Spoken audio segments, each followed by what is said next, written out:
Hello, everyone, and welcome to Confrontational Histories, the YouTube channel that takes on bad historical myths and narratives. This is going to be a quick one. I am actually headed out on a trip tomorrow, so I need to get this one in the can and wrapped up as quickly as possible. This is inspired by a lot of traffic I've been seeing on YouTube, especially in the last week, that address the Siri Thesis. I was going to originally make this video about the Siri Thesis and the prophecy of the popes, which is something that I find to be equally bunk. However, I don't really have time to get into the prophecy of the popes right now. I have the part for the Siri Thesis written. I wanted to get this out. And it's, as I said, it's a popular topic of misinformation right now, especially since Mel Gibson went on Joe Rogan back in January and expounded upon his traditional Catholic theories about what had happened in the conclave of 1958. And that clip itself has been getting a lot of circulation. So if you're already confused, I'll just say that the death of a pope and the transition that comes with it is always a really fertile period for nutters to kind of air out their theories. But usually in the past, the theories were coming from anti-Catholic evangelical sources, whereas this time they seem to be coming from inside the house. And it's primarily trad Caths who are airing out their wild theories right now.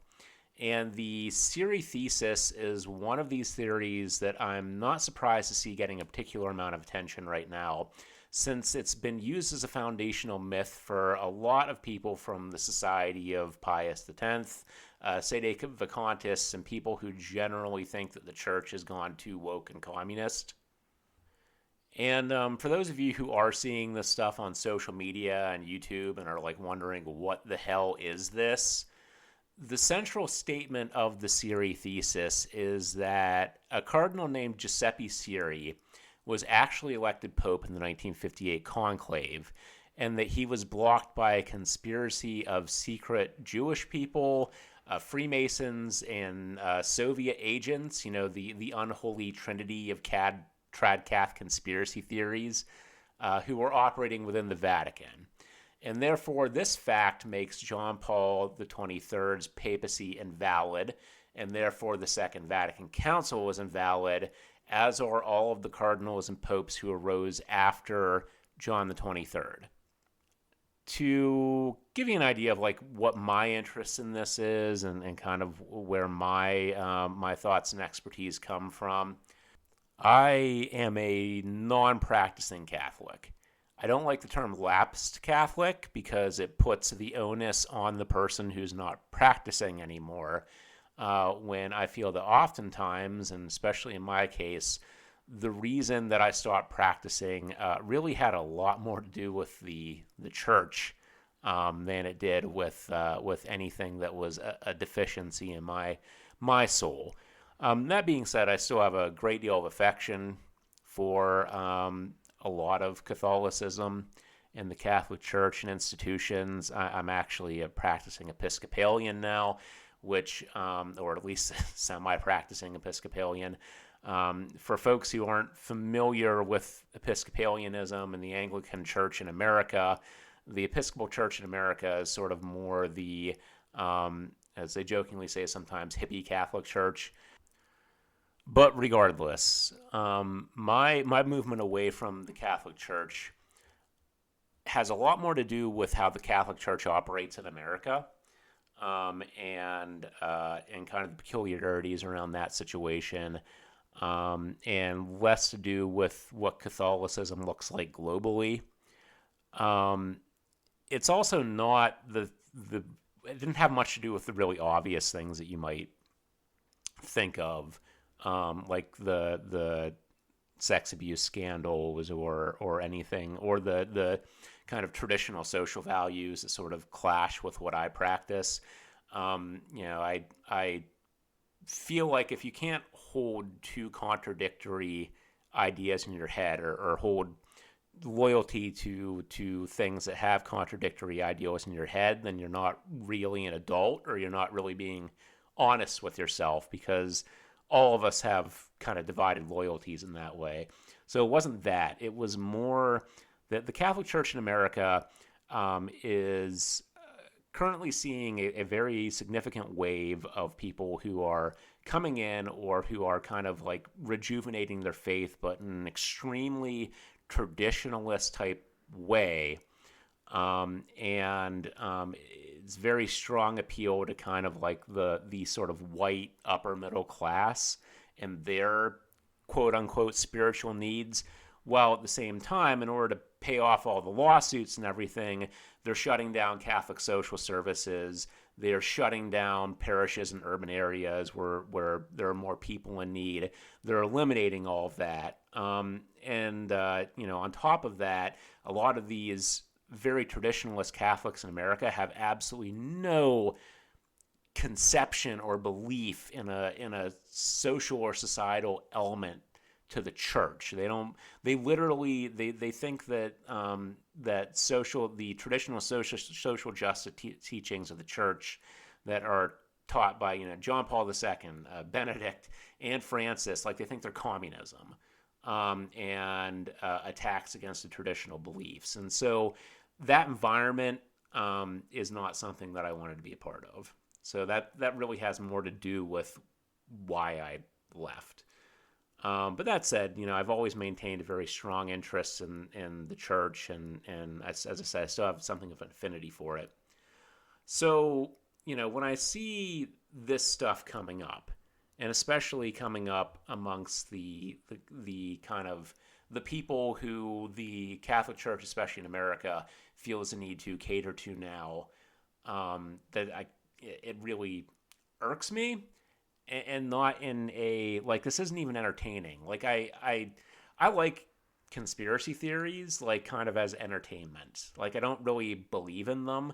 I think a lot of them really detract and pull away from more serious matters, or they make more serious attempts to note social and government wrongs and stuff like that look ridiculous, because they get associated with these wacko conspiracy things. But, as entertainment, I enjoy them. But the Siri Thesis, like a lot of these wild conspiracy theories, starts out with what the theorists want to be true, and then they backfill the, quote, evidence that they need to, quote, prove that they're right to feel the way that they do about things. And this isn't a particularly new theory. It originated in the late 1980s, but states that its claims are way older than that, as these things often do. It was started by traditionalist Catholics who rejected Vatican II, and then Malachi Martin picked up on this. If you're not familiar with Malachi Martin, he was a guy who was really doing the Catholic conspiracy circuit back in the 80s and 90s. He's a defrocked priest, and he especially was on Coast to Coast AM a lot with Art Bell, show that I miss, back when Art Bell was in charge of things. But regardless, so he really helped to propagate this theory, and then it spread with traditionalist Catholics. I'd first encountered this basic argument about 20 years ago, and even back then, it seemed like something that came from the imagination of a person who was very personally devout, but who understood very little about the history of the church and how the mechanisms of the church actually work in practice, or just like any of this stuff, how it actually plays out. And for one thing, like to kind of like point out one really obvious flaw in the original theory, later versions of it that were brought up felt the need to either say that the same exact events repeated in the 1963 conclave that elected Paul VI, or to state that this all actually happened in the 63 conclave and not the 58 conclave. And the reason for that is because somebody who was telling this myth at some point eventually realized that the cardinals who were participating in the 58 conclave were by and large the same ones who were at the 63 conclave.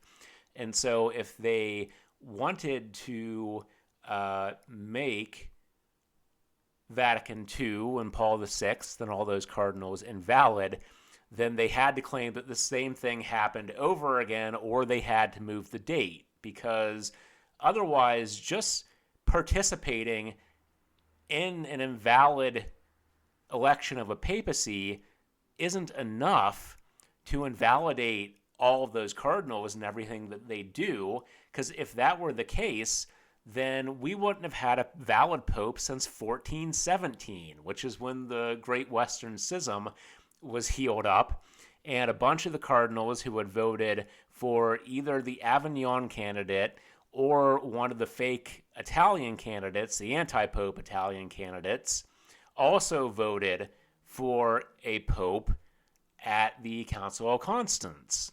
And so if you're going to say that participating in an invalid election automatically invalidates your ability to participate in further conclaves, then there hasn't been a valid pope since the Middle Ages. The Council of Trent would be invalid, and therefore the Tridentine Mass and the entire foundation of the church that is so beloved by these trad Caths would also be invalid. And I want to kind of focus in on that point a little bit, because trad Caths try to pretend like the church has had the same mass, the same rituals, the same everything since going all the way back to Jesus somehow. And that's not the case. The Tridentine Mass that they practice or they love and that they want to bring back is only as old as the Council of Trent. The rules were actually written not long after the Council of Trent. I believe it was 6 years after the Council of Trent. Prior to that, now granted that still makes it several centuries old, but prior to that, there were several local uses that were around that all had different form. Some of them use vernacular at certain parts. If you look at like the Maz Arab Church and a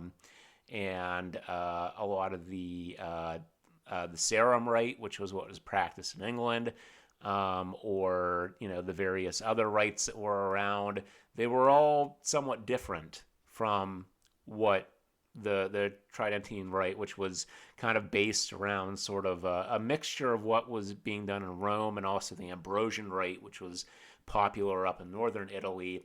And then they enforced that upon basically the entire church structure that was directly under the Pope, although there were some Eastern churches that clung on to what they wanted, but they tried to enforce this right upon those churches as well, and only relented later when they found that it was driving these other churches away. So, this is not something that's unchangeable. And the Mass that was instituted in Vatican II was itself based fairly heavily around a Mass that was practiced in North Africa and may have actually been used by St. Augustine. So, all these claims about the tradition going back to God only knows when, like, hey, I like a traditional Mass, always have. But, these claims that there's something special about it because it goes back that far aren't true. But this is what a lot of them, I don't think a lot of them actually get upset about this. I think a lot of them do like the ritual, but I think they get upset about any attempted inclusion. But to move on from that, many versions of this story, the Siri Thesis, exist, but I'm going to roughly stick to the claims that were made by Mel Gibson during his last appearance on Joe Rogan. So, claim. The Siri Siri was a well-known traditionalist, anti-communist, and was widely expected to have been elected. Now, Giuseppe Siri was listed amongst the Papabili in many articles that were written in 1958. But his profile as a conservative figurehead only rose during the Second Vatican Council and afterwards when he became a champion for the anti-council faction within the church. And there really would have been no reason in 1958 to single him out as particularly unique. So, claim.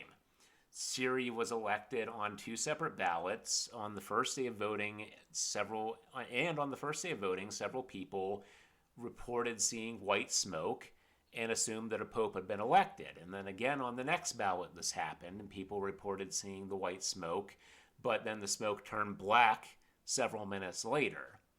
Now, my refutation. Traditionally, the cardinals only cast one ballot on the first day.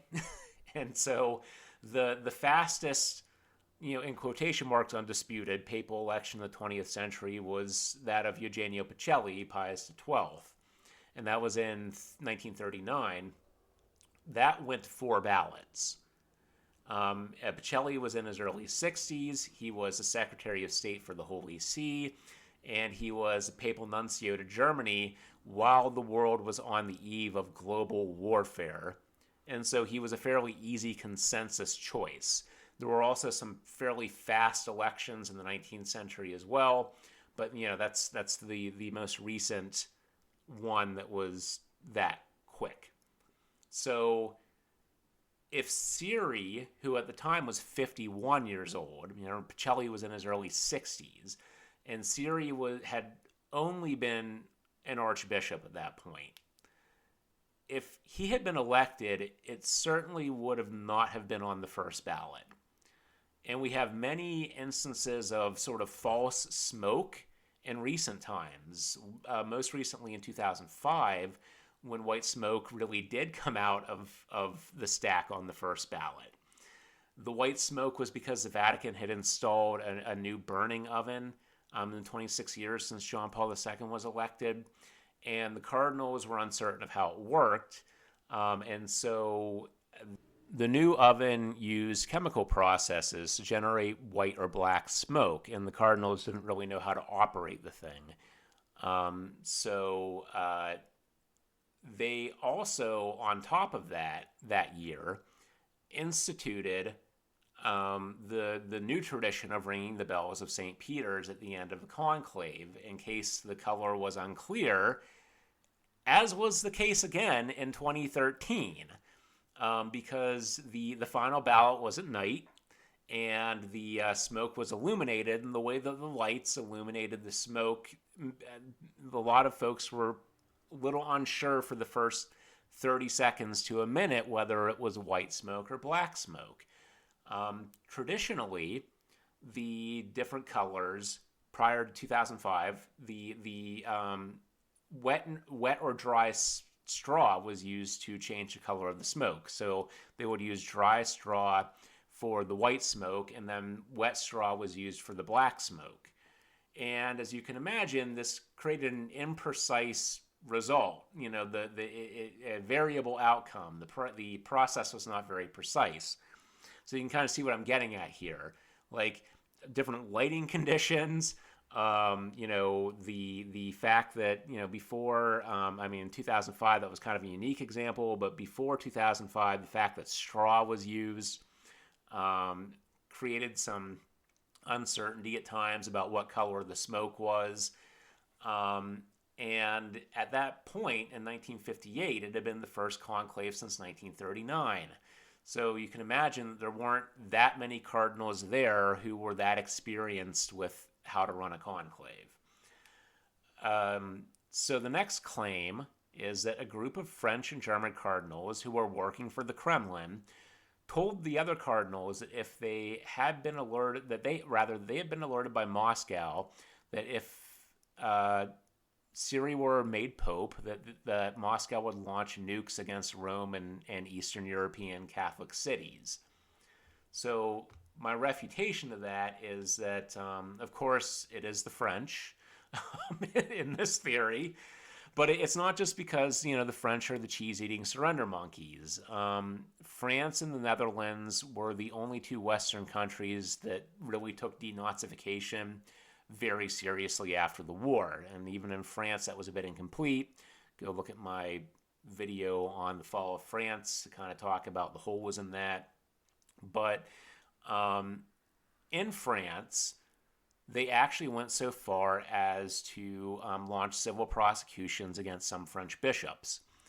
And the French Catholic clergy was an absolute bastion of anti Semitism and anti Jewish beliefs before and during the war.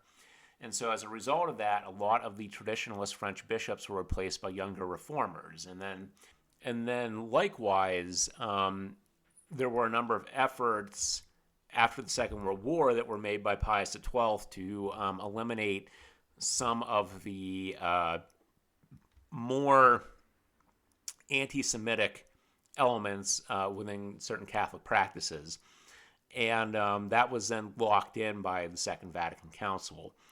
And so a lot of traditionalists who are very anti-Semitic, they then kind of see this as all being part of one thing, and this being part of the influence that these groups had over the Vatican and over Vatican elections and the Second Vatican Council. Then when you look at the German element, that the reason they add that is because a significant number of the theologians who influenced the Second Vatican Council were Germans, and that includes at that point a very young Joseph Ratzinger, who eventually became Benedict XVI. But so that's why they add that part in. And then the claim is Siri was intimidated into refusing the papacy, if not outright removed and silenced. Even if this were true, he would have been far from the first person who got the votes and then didn't become pope. First, you aren't pope until you're anointed and take the vows, so you can get the votes, but then you're not pope yet. But we also know many times in the past that an individual was elected but then refused or was denied by other means. From roughly the start of the 30 Years' War, so that was around 1618, until 1903, which is when Austria invoked its veto for the last time ever, but it was the second time in 3 elections at that point. Spain had also invoked their veto, I think, 1 election prior to that. Not 1 election prior to 1903, 1 election prior to the election 3 elections ago.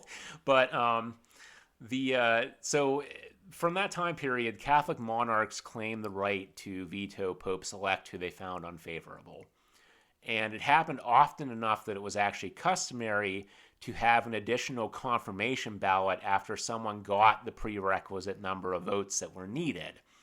And John Paul II actually rewrote the laws guiding conclaves to, at least in theory, eliminate both the confirmation ballot and the winning candidate's right to refusal, although I don't know exactly how you would enforce that.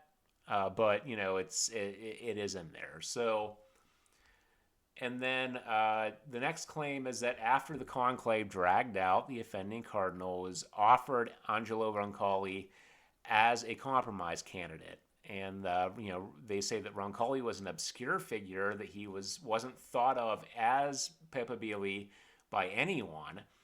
And he was also a secret Freemason and part of the B'nai B'rith Jude Bolshevik conspiracy. The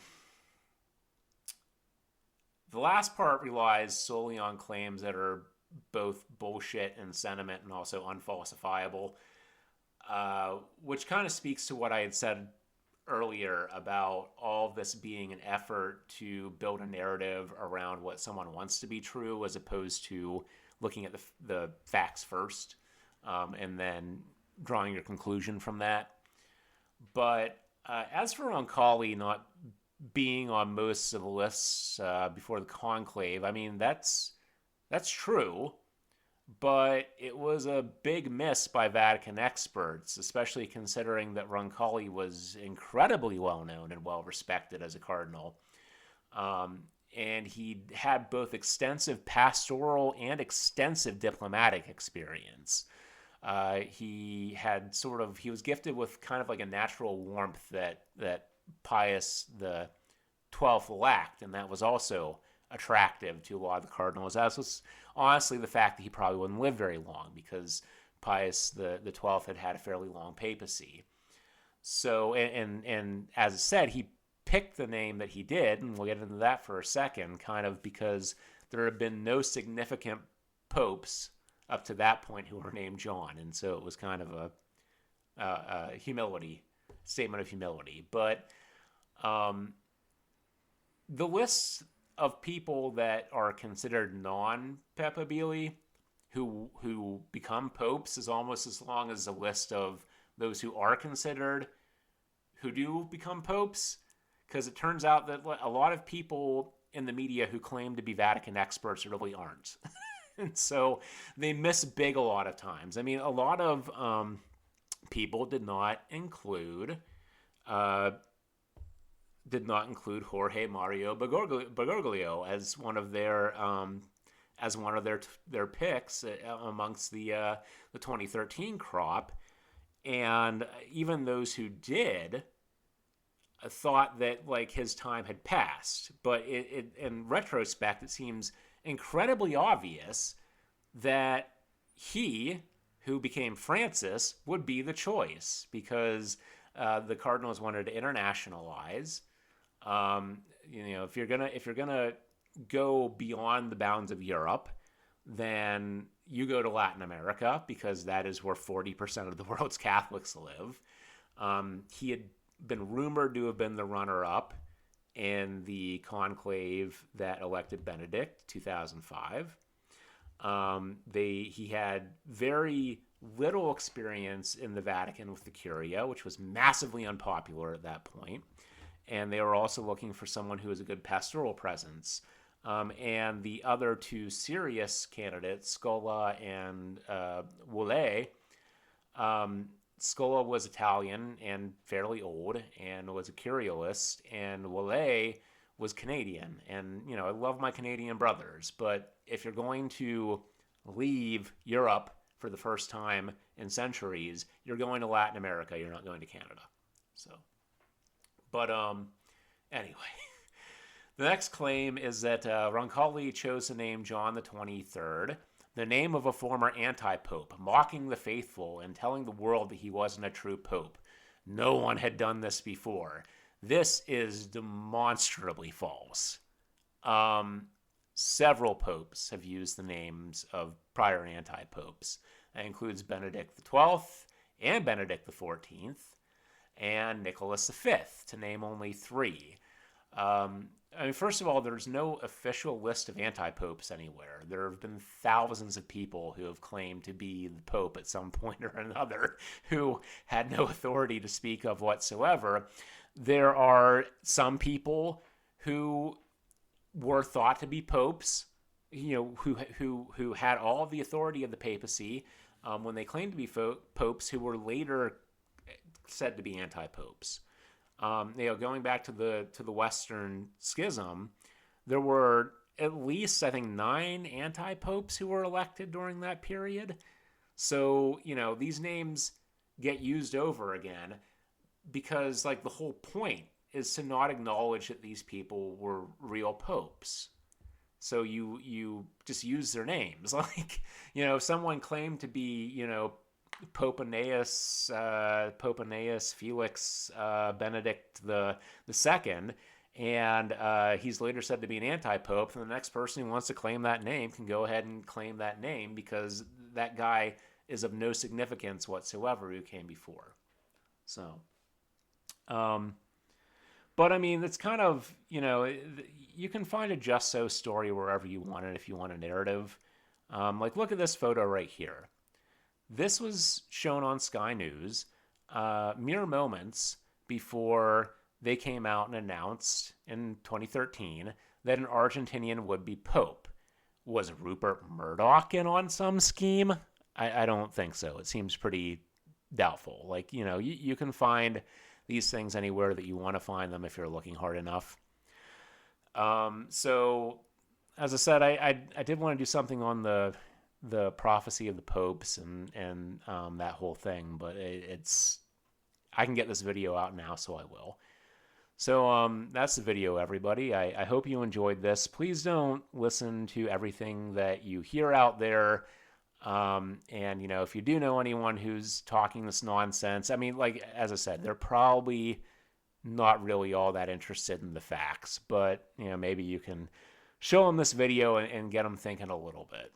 There are lots of other different versions of the Siri Thesis out there, but, as I said, I went with the one that Mel Gibson was going with. But, it's just an excuse for folks who are reactionary to kind of, because they have to believe that the church has spiritual authority, and is infallible. The infallible church when speaking about teaching, theological and moral teaching, but then they need to believe that the people who are in there now that they don't like Francis, who says really unchristlike things like you should love your neighbor and stuff. You should be inclusive. God, what would Jesus think? But they need a way to justify their beliefs, and so they have to believe that this conspiracy is somehow taken hold. And it just isn't. It's not true. But so trying to give you an idea of what's on the plate right now. I have had so many different ideas for videos in the last 3 months, because the news is hitting us really fast, and in the Silicon Valley spirit of move fast and break things, by the time I want to make a video about something, it's no longer relevant anymore. Or at the very least, it's, something else is hitting you, and I kind of like lose the energy to want to talk about this thing. But I do have a video that's kind of halfway completed at this point, that's going to address some stuff that's come up kind of in my own unique way of addressing these things.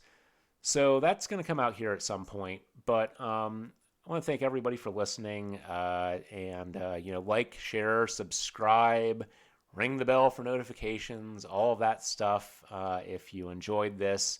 And, thank you very much, everybody. Have a good day. I have a very long journey ahead of me tomorrow, so please hope and or pray or whatever you do for my safety. So thank you very much, everybody. Have a good night, and I look forward to whoever the next leader of the church is going to be. Take care.